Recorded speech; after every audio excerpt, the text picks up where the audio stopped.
ओम शांति।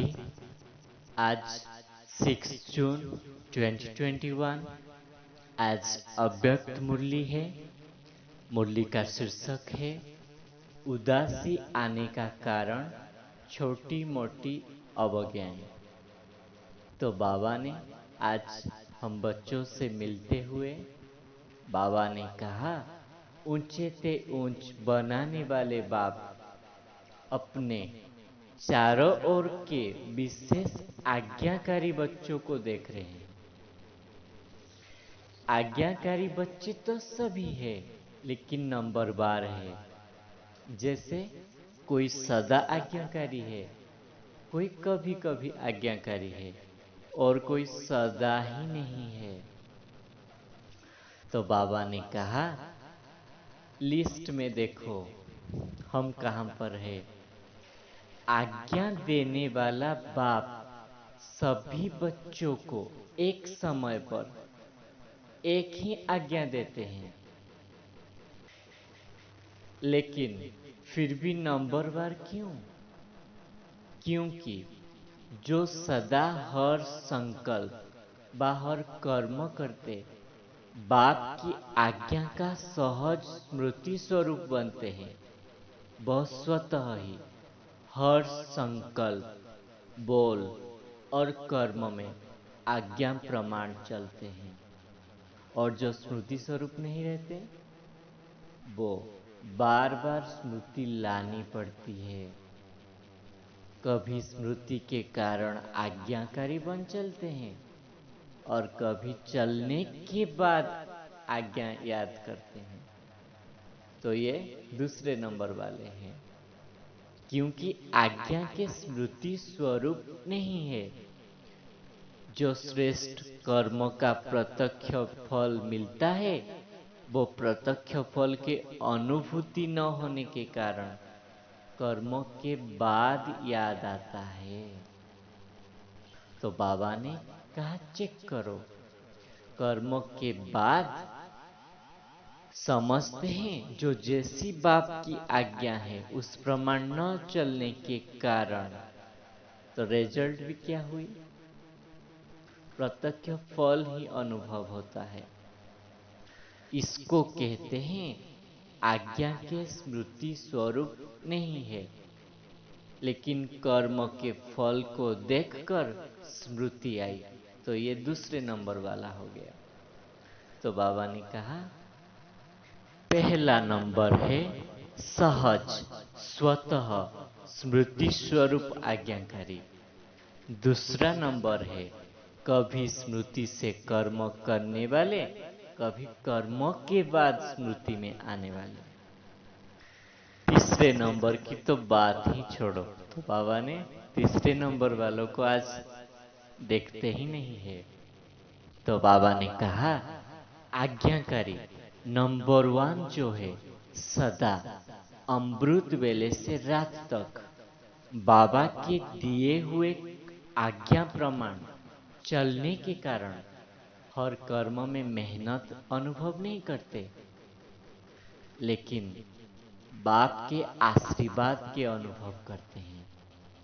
क्योंकि आज्ञाकारी बच्चों के ऊपर हर कदम में बाप दादा की दिल की दुआओं का साथ होता है।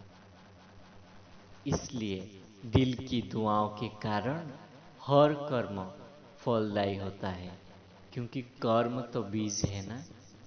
फिर बाबा ने कहा, जो दूसरे नंबर वाले होते हैं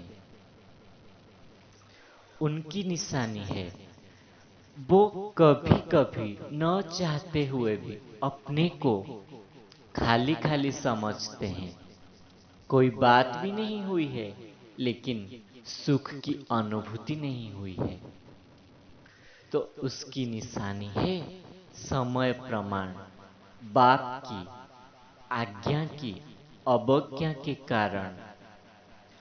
नहीं तो पिछले जन्म के कड़े संस्कार स्वभाव कभी कभी न चाहते भी अपने तरफ खींच लेते हैं। ऐसे समय प्रति समय की हुई अवज्ञाओं की बोझ कभी कभी अपने तरफ खींच लेता है तो कभी कभी उदासी का अनुभव कराता है। तो इसके लिए हमको क्या करना है? सदा अग्नि स्वरूप स्थिति अर्थात शक्तिशाली याद की स्थिति, बीज रूप लाइट हाउस, माइट हाउस स्थिति द्वारा हिसाब किताब को भस्म करना है। तो रहा हुआ हिसाब किताब अपने तरफ खींचेगी, लेकिन हमको भस्म करना ही है। फिर बाबा ने कहा, जो सदा बाप के आज्ञाकारी बच्चे हैं वो सब सदैव अपने कर्मों के फल से भी संतुष्ट होते हैं। तो उसकी निशानी क्या है? तो जो आज्ञाकारी बच्चे हैं वो कर्म करने के बाद संतुष्ट होने कारण कर्म बार बार बुद्धि को, मन को विचलित नहीं करेगा कि ठीक किया या नहीं किया। सेकेंड नंबर वालों के कर्म करने के बाद कोई बार मन में संकल्प चलता है कि पता नहीं ठीक किया या नहीं किया, जिसको आप लोग अपनी भाषा में कहते हो मन खाता है। तो जब मन खाता है तो ये समझ लेना चाहिए हम दूसरी नंबर वाले आत्मा हैं, कोई ना कोई अवज्ञा की हुई है सूक्ष्म रूप में भी, तो उसे ठीक करना है अब। तो बाबा ने कहा, जो नंबर 1 आज्ञाकारी बच्चे हैं उनके मन में कभी खाता नहीं होगा, क्योंकि वो सदैव हल्के रहते हैं, क्योंकि आज्ञा प्रमाण चलते हैं, कोई कर्म का बंधन नहीं होता है। लेकिन जो दूसरे नंबर वाले होते हैं वो बाप के आज्ञा के अवज्ञा के कारण कर्म को अपना बंधन बना लेते हैं। तो कभी कभी हल्का तो कभी कभी बोझ का अनुभव होता है। सदा अतीन्द्रिय सुख का अनुभव नहीं कर सकते हैं। अभी अभी भरपूर, अभी अभी खालीपन का महसूस होता है। तो उसकी निशानी फिर क्या होता है? वो ज्ञान के हिसाब से नहीं, एक बिना खुशी, बिना आनंद के शांति के रस में चले जाते हैं। सिर्फ दिल करेगा कहाँ अकेले चले जाओ। ये सब निशानियां है अवज्ञा की, कर्मों का बोझ खींचता है। तो बाबा ने जो दृष्टि, वृत्ति, कृति में जो आज्ञा दिए हुए हैं उस पर विधि पूर्वक नहीं चलने के कारण छोटी मोटी अवज्ञाएं हो जाती हैं। तो अब हमको उसको ठीक करना है, क्योंकि बाप का कहना और बच्चों का करना, इसको कहते हैं नंबर 1 आज्ञाकारी। तो अब चेक करना है और खुद को आज से चेंज करना है। फिर बाबा ने पार्टियों से मिल रहे हैं तो कहते हैं, योग लगाने वाले योगी नहीं हो, 2 घंटे 4 घंटे वाले योगी नहीं हो, तुम योगी जीवन वाले हो। तो खाते पीते चलते फिरते योगी हो, एक बाप, दूसरा कोई नहीं। अगर कोई छिपा हुआ होगा तो बार बार याद आएगा। तो सदा योगी जीवन, निरंतर योगी जीवन वाले बनना है। सेकंड में बाबा कहा और याद स्वरूप बन गए। फिर बाबा ने कुमारों के साथ मुलाकात कर रहे हैं। तो बाबा ने कहा, कमाल करने वाले कुमार हो ना, क्या कमाल दिखाएंगे? बाबा पूछ रहे हैं। सदा बाप को प्रत्यक्ष करने का उमंग तो रहता है, लेकिन उसकी विधि क्या है? तो उसकी विधि है शांति की शक्ति से क्रांति को लाना।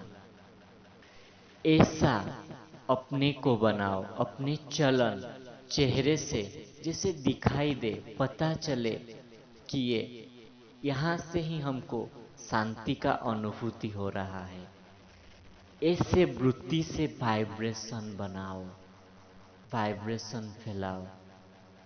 तो बाबा ने कहा शांति का वाइब्रेशन हमको फैलाना है। फिर बाबा ने वरदान में कहा सच्ची सच्ची खिदमतगार कौन है? तो बाबा ने कहा थकी हुई तड़पती हुई आत्माओं को सिद्धि देने वाले तुम ही खुदाई खिदमतगार हो। आत्माओं की बहुत समय से इच्छा व आशा है निर्वाण व मुक्तिधाम में जाने की। इसके लिए अनेक जन्म से अनेक प्रकार की साधन अपनाते अपनाते थक चुके हैं। अभी हर एक सिद्धि चाहते हैं, न कि साधना। तो तुम्हें सिद्धि अर्थात सद्गति उनको देना है, उनके प्यास बुझाना है।